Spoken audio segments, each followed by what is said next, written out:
wild and outstanding claim to make. I, at 19 years old, have found the answer. You know, the answer. The one everybody talks about. Like, you know when you're feeling really down, like when life really gets you down and you really just hit that rough patch. You kind of just want to hide under the covers, eat chocolate, watch Netflix, forget about daylight? Yeah, that one. I found the answer. But here's the thing. If you've ever felt that way, I think you know how hard it can be to listen. So I need you to do a few things for me, okay? I need you to open your mind, and I need you to trust me. And I think you'll find that in the end, you don't really have anything to lose. So, that answer, right? First, let me tell you a little bit about how I found this answer, okay? My name's Teahelahn Keithrafferty, and as my name probably suggests, I'm likely not your average American. I was born and raised in Racine, Wisconsin in the United States, in a bit of a peculiar home. I think were you to imagine punk rock meets urban ghetto and a drunken brawl breaks out. It's kind of the environment and neighborhood that I grew up in. And yet, my family gives dysfunction an enticing appeal. Yes, it was all a bit peculiar, right? So what does peculiar really mean? Well, in this case, peculiar means that I was born and raised in a family of hereditary mental illness and alcoholism. So peculiar means that many of the adults surrounding me had severe cases of depression and schizophrenia and were often just not very good role models. Yeah, we were on speaking terms with the crack house across the street, for example. Robberies were really nothing new, and neither was being jumped. And we kind of used the excuse of keeping our house in bad shape that it showed that we had nothing to lose. And I think it kind of defies a lot of the stereotypes of what life in the United States is really like. So, yeah, my parents received Social Security benefits, so my family and I were considered well below the poverty line. And I remember doing paperwork in elementary school, realizing that even if our income had doubled, my siblings and I would still be very eligible for free lunch in the public school system, which I think when you're young maybe means more. And needless to say, my siblings and I were very independent at a young age. We kind of walked around school knowing we were different, like we knew something nobody else did. We had the hand-me-down clothes and the cat urine-stenched backpacks, and even my friends' parents came back to me later, and I found out, you know, they had kind of warned their kids to stay away from us, like we were going to be bad influences, like they thought, you know, our parents were the druggies or something. It was pretty rough. But okay, it's not that it was all so bad, right? It's really just that the social implication, I think, had a toll on our self-esteem, I think. And not only that, but maybe just that it felt like this was life, that this was just the way it was always going to be. Now, don't get me wrong, we had very loving parents, okay? They really wanted the best for us, and they really wanted us to see that there was, you know, there was a way out of that hole. There were other worlds, but I like to say I was raised by a village. I think the teachers and staff and even other organizations like Big Sisters for Greater Racine gave my sister and I the most glorious mentor, but I think maybe because of that, my siblings and I began to take our separate paths and find our strengths in different places. I think I found my strength personally in the heart of Walden 3, my high school.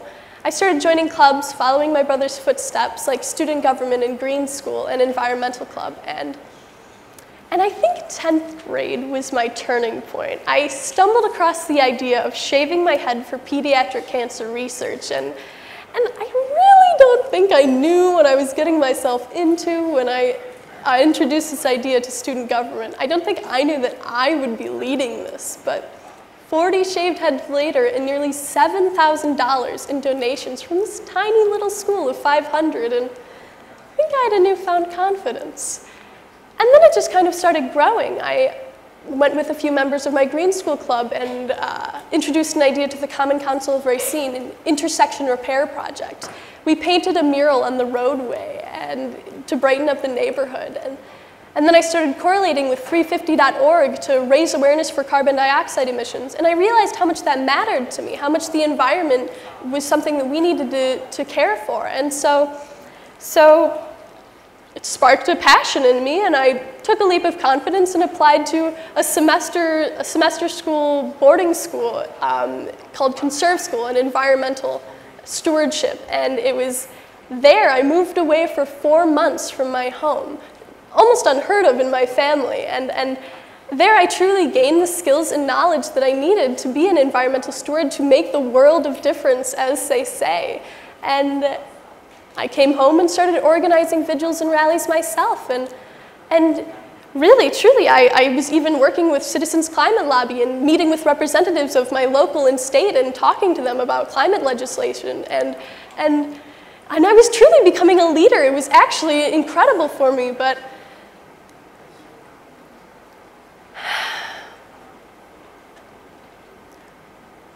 maybe as a way of life, you know, that rough patch, that alcoholism thing never really went away. I think the hardest part was my mother. Okay, to see your mother, you know, it's the most beautiful, most loving, the smartest, most stubborn woman slowly kill herself, vodka glass in hand. I was 17, and my mom had been sick for a long time. You know, she had been heavily drinking since she was 14 years old, and now she had cirrhosis of the liver. But I was 17 when I held my mother as she died in my living room. And I think that really could have been a game changer. You know, I think that really could have, I really could have let go, and really no one could have blamed me. But I think that challenges make or break you. Probably actually both. So my senior year in high school, I applied to become a Rotary International Youth Ambassador and spend a year in Thailand, and I had absolutely no money for the cause. But you remember that village I was talking about? Yeah, they were really there for me with my mom, and even strangers came out of the woodwork here in my life. It was really incredible. So with scholarship and with the kindness of strangers in my village behind me, as you can see, I am before you today. Today, I am with an incredible host club, okay? Chiang Mai South. They make eyeglasses for under $3 a pair, and they give them to people who can't even afford to see. I'm with just the most beautiful host family who take me in purely out of the goodness of their heart, nothing to them. And I'm studying at the Faculty of Architecture here at Chiang Mai University. And then next year I'm going to Kenyon College in Ohio on almost a full scholarship where I hope to be studying international studies with an environmental focus. And I really want to make the difference that I can. But so that answer I was talking about, I had this realization that I have the power to change my life, that even in that hole, I did not have to be there. There was a sky above. And so I'm not special, though. This potential is in no way restricted to me. So the answer, you're going to kill me, okay? It's totally cliche, okay? The answer is you've got to believe in yourself. I really think that's it. It's just, you start the spark, okay? The spark within you. It's a spark of positivity. People see it in you. I've seen it in others. It's contagious, okay? It's really incredible. And others will bring the kindling is the beautiful thing. Others will help you. And then once you are at a good spot, because you will be at a good spot, once you are at a good spot, help others. If you see someone having trouble with their spark, you help them. And it's so incredible, the power of this fire of positivity that we have the ability to spread. It's just honestly beyond words, and you won't even believe me about this, but I, as a young adult in today's world, I believe in humanity, okay? I believe that we have the power to fix the problems that we have made for ourselves. And you know what? If you're having trouble with your spark, let me tell you something right now, okay? I believe in you.